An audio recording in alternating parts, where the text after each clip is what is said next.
போராட்டத்தில் ஈடுபட்டு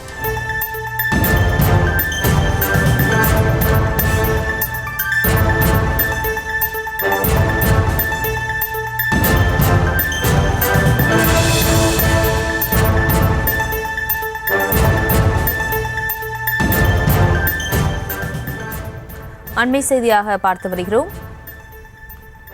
சென்னை உயர்நீதிமன்ற நீதிபதி டி கிருஷ்ணகுமார் மணிப்பூர் உயர்நீதிமன்ற தலைமை நீதிபதியாக நியமிக்கப்பட்டிருக்கிறார்.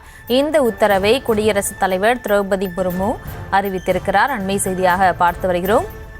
மேலும் விவரங்களோடு இணைகிறார் செய்தியாளர் மதியழகன். வணக்கம். மேலும் விவரங்களை வழங்கலாம்.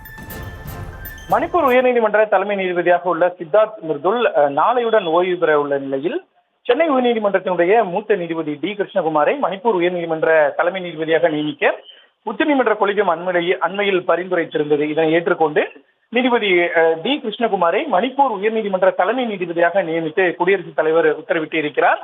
இதன் மூலம் சென்னை உயர்நீதிமன்ற நீதிபதிகளின் எண்ணிக்கை 66 குறைந்து காலி இடங்கள் 9 அதிகரிக்கிறது.